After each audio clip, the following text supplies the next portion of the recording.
Hello everyone, welcome to Success with Rai academy.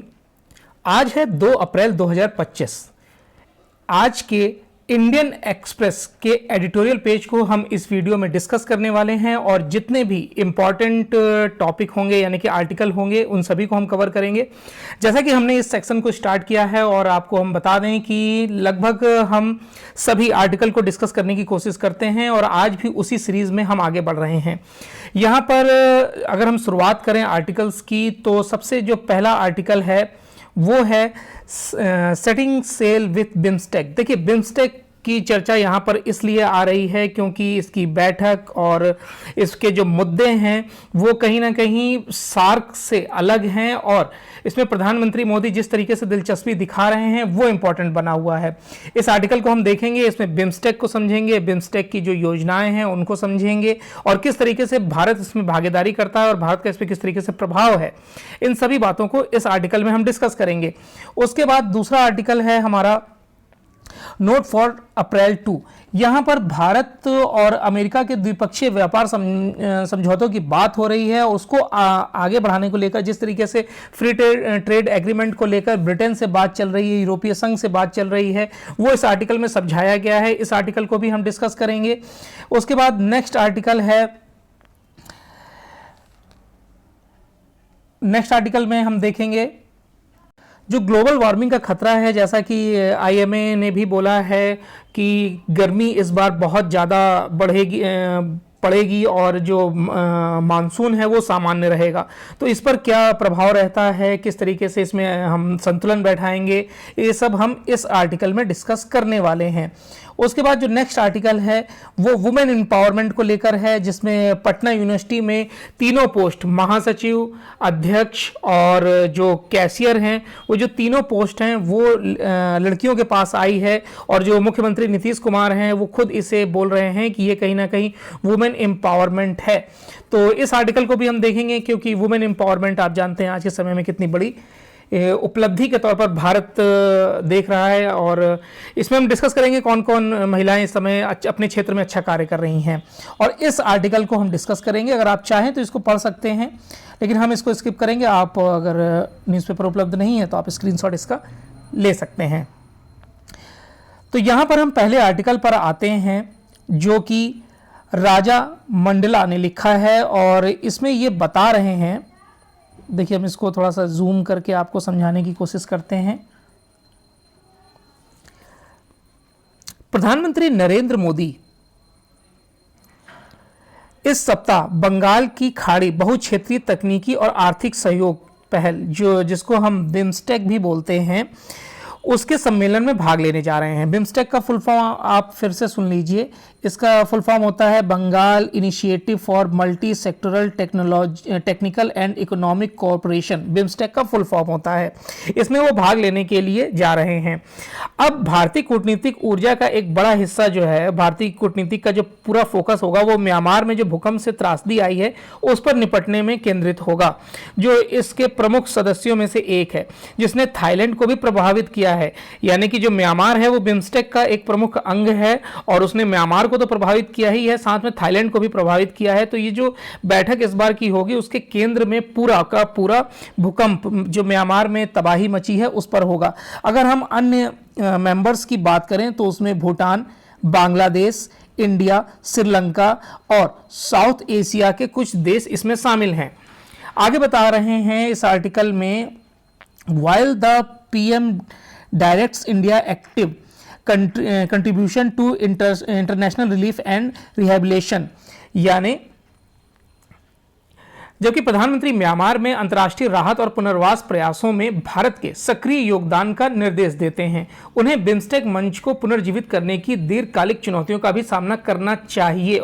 यानी कि प्रधानमंत्री इसको और मजबूत बनाना चाहते हैं। 1997 में अपनी स्थापना के एक चौथाई सदी बाद बिम्स्टेक को आखिरकार 2022 कोलंबो शिखर सम्मेलन में एक चार्टर प्राप्त हुआ, यानी कि एक लेख प्राप्त हुआ, जो पिछले साल सभी सदस्यों द्वारा इसकी पुष्टि किए जाने के बाद लागू किया गया था। बैंकॉक में एकत्रित होने वाले नेता मंच की महत्वाकांक्षाओं को रेखांकित करते हुए एक विजन दस्तावेज जारी कर उन्होंने किया और समुद्री संपर्क को इसमें बढ़ावा देने की बात की गई और ये बोला गया कि जितना ज़्यादा हम हिंद प्रशांत क्षेत्र में अपने आप को मजबूत करेंगे, यानी कि बिम्स्टेक संगठन जितना अपने आप को मजबूत करेगा उतना आपसी सहयोग भी बढ़ेगा और हमारे लिए वो अच्छा रहेगा। एनी रेफरेंस टू बिम्स्टेक, अब यहां पर बता रहा है कि बिम्स्टेक का कोई भी उल्लेख अनिवार्य रूप से सार्क के विकल्प के रूप में इसकी दुर्भाग्यपूर्ण छवि को उभारता है, यानी कि एक सार्क का विकल्प के तौर पर इसको देखा जाता है। सार्क की स्थिति इधर लगभग कुछ वर्षों में कमजोर हुई है और बिम्स्टेक उभरती हुई शक्ति के तौर पर आगे बढ़ रहा है, जो उपमहाद्वीप में क्षेत्रीय सहयोग के लिए रुका हुआ मंच है। यह धारणा आंशिक रूप से इसलिए पैदा होती है क्योंकि मोदी सरकार ने 2014 में, यहाँ पर देखिए दिया गया है, 2014 में सार्क शिखर सम्मेलन की विफलता के तुरंत बाद बिम्स्टेक की गतिविधियों को बढ़ाने का फैसला लिया था। बिम्स्टेक की गतिविधियों को बढ़ाने का फैसला लिया था। और ये भी जान लीजिए, जिस संगठन में भारत होता है उसमें पाकिस्तान लीडरशिप करने में अनिच्छा जताता है, तो ये भी एक बड़ा पॉइंट है कि भारत इसमें बिम्स्टेक में बढ़ चढ़कर हिस्सा ले रहा है और खुद के रोड मैप तैयार कर रहा है। Second, while the Bay of Bengal constitute a natural region with historical incorrection, the post-war regulation of the littoral has completed. दूसरा, जबकि बंगाल की खाड़ी ऐतिहासिक अंतर संबंधों वाला एक प्राकृतिक क्षेत्र है, युद्ध के बाद के तटीय क्षेत्रों के विकास ने इन प्राकृतिक संबंधों को बहाल करने के प्रयासों को जटिल बना दिया है। ब्रिटिश राज ने तटीय क्षेत्रों को एक आधुनिक यद्यपि औपनिवेशिक ढांचे में एकीकृत किया था। इसने बंगाल की खाड़ी के अंदरूनी इलाकों और उसके जल क्षेत्र में अपनी शक्ति का प्रदर्शन किया है। वर्मा को उपनिवेश बनाया गया था और सिंगापुर और बंगाल की खाड़ी को दक्षिण चीन सागर से जोड़ने वाले मलक्का जल जो मध्य होता है के किनारे को बस्तियों को नियंत्रित किया गया था। यानी एक तरीके से इसके विकास की जो कोशिश है वो आज से नहीं, बहुत पहले से ही चल रही है, लेकिन अब ये असल में मूर्त रूप में दिखने भी लगा है। आगे हम आते हैं, जो तीसरा यहाँ पर तीसरी बात हो रही है प्रयास की। तीसरा जो है वो 20वीं सदी 20वीं सेंचुरी की शुरुआत में ब्रिटेन के पतन और जापान के पूर्व में एक महान शक्ति के रूप में उभरने के साथ बंगाल की खाड़ी पर राज का भू राजनीतिक प्रभुत्व कम हो गया। एशिया में शाही जो परिवार जिस तरीके से ब्रिटेन का प्रभुत्व कम हुआ और जापान के विस्तार में कई कोरियाई प्रायद्वीप और चीन के कुछ हिस्सों पर कब्जा करना शामिल हो गया था। ये जहां पर जापान की बात हो रही है और कोरिया की बात हो रही है। आगे इसमें बताया गया कि फ्रांसीसी इंडो चीन से डच ईस्ट इंडिया, अब जो इंडोनेशिया है, ब्रिटिश वर्मा और अंडमान द्वीप समूह से द्वितीय विश्व युद्ध के दौरान भारत को धमकी देते थे। ब्रिटेन भारत के पूर्वी पड़ोस में जापानी विस्तार को मुश्किल से उलटने में कामयाब रहा था, यानी कि जापान को भी उसने किसी न किसी तरीके से हथिया ही लिया था। केवल बड़ी भारतीय सेना और अमेरिकी समर्थन के संयुक्त प्रयासों से ही सफल हुआ था ये कार्यक्रम। जापान की हार और उपनिवेशवाद के विघटन के बाद बंगाल की खाड़ी हिंद महासागर के मामलों के लिए एक तरीके से केंद्र बन गया था, अमेरिका या फिर ब्रिटेन इत्यादि के लिए। आगे बताया जा रहा है इसमें जो चौथा पॉइंट इसमें बताया जा रहा है, फोर्थ पॉइंट यहाँ पर बताया जा रहा है। फोर्थ पॉइंट देखिए यहाँ लिखा गया है, चौथा जो है वो उपनिवेशवाद के बाद के भारत और म्यांमार की अंतर्मुखी आर्थिक नीतियों ने बंगाल की खाड़ी को एक नए वाणिज्यिक प्रवाह से दूर कर दिया। 1990 के दशक में भारत के आर्थिक सुधारों और म्यांमार के आर्थिक अलगाव के अंत ने बंगाल की खाड़ी में एकीकरण की नई उम्मीद जगाई, जो अभी तक पूरी नहीं हुई है, यानी इसका और विकास अभी होना चाहिए था। सेवरल फैक्टर हैव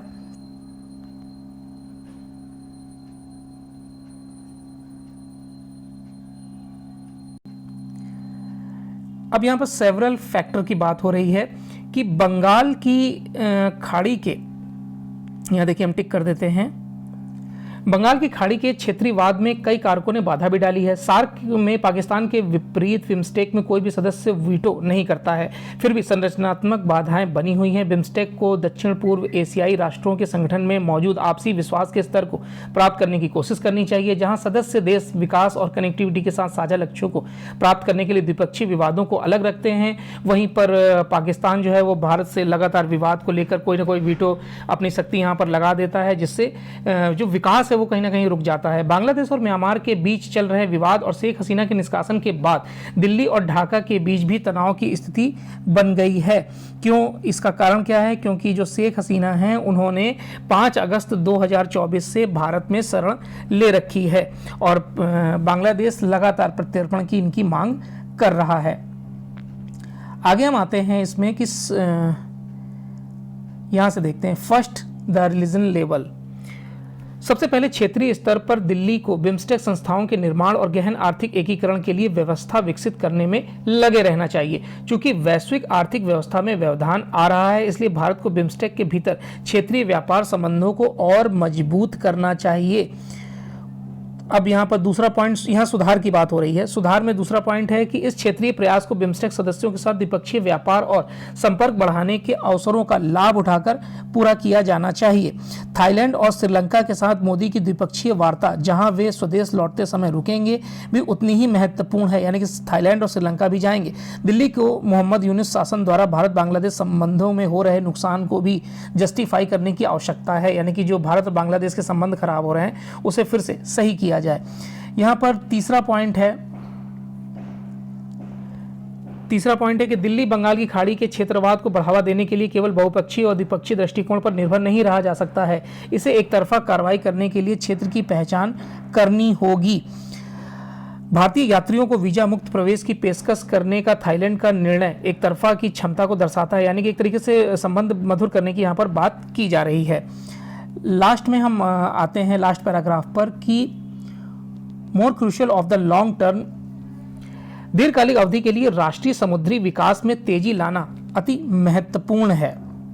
अंडमान और निकोबार द्वीप समूह को एक प्रमुख क्षेत्रीय आर्थिक और समुद्री सुरक्षा केंद्र में बदलना, समुद्री तट पर बंदरगाहों और संबंधित बुनियादी ढांचे का विकास करना, समुद्री यात्रा के नियमों का आधुनिकीकरण करना और समुद्री व्यापार को आसान बनाना, बंगाल की खाड़ी के क्षेत्रीयवाद के लिए अनिवार्यताओं को मजबूत करना भारत का सकारात्मक रुख रहेगा। यानी कि यहाँ पर बिम्स्टेक को समुद्री क्षेत्र में और मजबूत करने की बात की जा रही है। चलिए नेक्स्ट आर्टिकल पर आते हैं।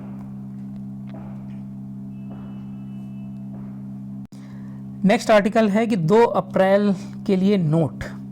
अब यहाँ पर 2 अप्रैल से जो टैरिफ नीति है अमेरिका की वो लागू हो गई है। भारत को अमेरिका के साथ द्विपक्षीय व्यापार समझौते को आगे बढ़ाने, ब्रिटेन यूरोपीय संघ के साथ व्यवस्था को अंतिम रूप देने पर ध्यान केंद्रित करना चाहिए। यहाँ पर बताया जा रहा है कि मंगलवार को भारतीय शेयर बाजारों में जिस तरीके से गिरावट देखी गई, सेंसेक्स में 1.8% की गिरावट देखी गई। अमेरिकी राष्ट्रपति डोनाल्ड ट्रंप द्वारा पारस्परिक टैरिफ लगाने की जो समय सीमा थी वो 2 अप्रैल से लागू हो गई है और अनिश्चितता के कारण निवेशक इसमें निराश भी हैं। ट्रंप ने 2 अप्रैल को मुक्ति दिवस बोला है। यहाँ पर देखिए, अब 2 अप्रैल को मुक्ति दिवस बोला है। जाहिर तौर पर जब लगाए गए टैरिफ अमेरिका को विदेशी वस्तुओं पर अपनी निर्भरता से मुक्त करेंगे। छूट या रियायत की उम्मीद करने वाले देशों को निराशा की संभावना है। राष्ट्रपति ने कहा है कि सभी देश प्रभावित होंगे। ऐसा लगता है कि ट्रंप अपने भू राजनीतिक उद्देश्यों को प्राप्त करने के लिए टैरिफ का उपयोग कर रहे हैं, यानी कहीं ना कहीं जो अमेरिका में अपनी स्थिति को मजबूत करने के लिए वो ऐसा कर रहे हैं। उन्होंने कहा कि अगर उन्हें लगता है कि मॉस्को जो है वो यूक्रेन के साथ शांति वार्ता में कहीं ना कहीं बाधा उत्पन्न कर रहा है, और उन्होंने ये भी बोला कि अगर ऐसा होता है तो रूस पर कई तरीके के टैरिफ लगाए जाएंगे। उससे होगा क्या कि 25 से 50% तक जो व्यापार है वो प्रभावित होगा और टैरिफ शुल्क जो है वो 25 से 50% तक लगाया जाएगा। अब इसमें जब ये लगाया जाएगा तो जाहिर सी बात है कि निर्यातकों को बहुत बड़ा धक्का लगेगा, क्योंकि रूस से भी तेल आयात होता है। भारत भी सबसे बड़ा आयातक है तेल का, तो इसका प्रभाव कहीं ना कहीं भारत पर भी निश्चित तौर पर पड़ना तय है। Considering the nature of reciprocal tariff, पारस्परिक शुल्क की प्रकृति को देखते हुए यह संभावना नहीं है कि ऐसी व्यवस्था तुरंत समाप्त हो जाएगी। जैसा कि इस पेपर में बताया गया था, यानी न्यूज़पेपर में बताया गया था कि अमेरिका के लगभग 200 व्यापारिक साझेदार देश हैं जो अमेरिका से व्यापार करते हैं। उसमें देश भी हैं, क्षेत्र भी हैं, क्षेत्रीय संघ भी हैं, और इन 200 व्यापारिक साझेदारों के साथ लगभग 12,500 टैरिफ कार्य करता है। इस चीज़ों पर टैरिफ लगाया जाता है। इस प्रकार पारस्परिक शुल्क कई और नए शुल्कों को जन्म दे देगा, जिनका प्रबंधन अमेरिकी प्रशासन के लिए कठिन हो जाएगा। जैसा कि अगर हम यहाँ पर बात करें तो अगर अमेरिका किसी पर टैरिफ लगा रहा है, शुल्क लगा रहा है, तो जाहिर सी बात है वो कंट्री भी उस पर लगाएगी, चाहे वो यूरोपीय संघ हो, फ्रांस हो, इटली हो या फिर भारत हो। ये भी कहीं ना कहीं पलटवार जरूर करेंगे, जिसमें अमेरिकी निर्यातक के सामने आने वाली व्यापार बाध्यताओं पर कोई डिस्कशन नहीं हो रहा है। रिपोर्ट के अनुसार 2023, यहाँ पर देखिए बात हो रही है, रिपोर्ट के अनुसार 2023 में भारत की औसत व सर्वाधिक पसंदीदा राष्ट्र टैरिफ लागू करने से पहले अमेरिका ही था, जहाँ पर 17% का ही टैरिफ था, जो अब 25 किया जा रहा है। किसी भी प्रमुख विश्व अर्थव्यवस्था में सबसे अधिक ये टैरिफ लगाया जा रहा है। आगे इसमें बताया जा रहा है कि भारत और अमेरिका के संबंध, ये देखिए यहाँ लिखा है, भारत और अमेरिका ने व्यापार समझौतों की रूपरेखा तय करने के लिए अपनी वार्ता अभी समाप्त की है। कथित तौर पर संदर्भ की शर्तें अंतिम रूप से दी गई हैं। ट्रंप के टैरिफ हमलों की पूरी तरह से अप्रत्याशितता को देखते हुए भारत को इसमें द्विपक्षीय व्यापार समझौते को आगे बढ़ाने पर ध्यान केंद्रित करना चाहिए। इसके साथ ही इसे यूरोपीय संघ और यूके के साथ व्यापार समझौतों को अंतिम रूप देना चाहिए, यानी कि एक ऑप्शन लेके चलना चाहिए। अगर ऐसा ऑप्शन लेके चलते हैं तो भारत को व्यापारिक तौर पर कोई हानि नहीं होगी, कोई दिक्कत नहीं आएगी। नेक्स्ट आर्टिकल पर आते हैं, कोड रेड। यहाँ पर बात हो रही है तीव्र गर्मी का लंबे समय तक जारी रहना नई सामान्य बात हो सकती है, लेकिन IMD की चेतावनी से जो लोग हैं वो भी डरे हुए हैं और कहीं ना कहीं लोगों की सुरक्षा भी खतरे में पड़ सकती है। यहाँ पर बात की जा रही है भारतीय जो स्थिति है गर्मी को लेकर, ग्लोबल वार्मिंग का असर कम से कम एक दशक से स्पष्ट है। देश के अधिकांश हिस्सों में गर्म मौसम नियमित रूप से वसंत ऋतु को प्रभावित करता है और गर्मी की लहरें अब इन क्षेत्रों में दिखाई भी देने लगी हैं, जैसे कि उत्तर मध्य और पूर्वी भारत में उच्च तापमान दिखने लगा है। उदाहरण के लिए यहाँ पर दिया गया है यहाँ पर उदाहरण के लिए कोंकण क्षेत्र और कर्नाटक के कुछ हिस्सों में अत्यधिक उच्च तापमान अनुभव किया गया है। फरवरी की शुरुआत में ही तापमान का अनुमान लगाना शुरू कर दिया गया था। लगातार दूसरे साल भी भारतीय मौसम विभाग ने ये आशंका जताई है कि इस बार अप्रैल से जून तक गर्मी की लहरें जारी रहेंगी और 15 से 20 दिनों तक ये एकदम रिकॉर्ड तोड़ टॉप पर जाएंगी और जो लू है वो लगभग 10 दिन चलेगी। आगे पैराग्राफ में ये बताया जा रहा है कि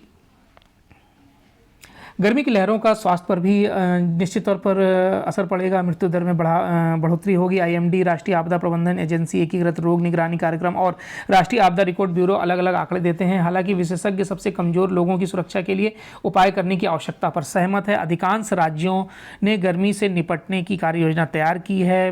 पीने के पानी तक पहुंच प्राप्त करने के लिए अलग अलग स्थानों पर मतलब काफ़ी प्रयास किए जा रहे हैं।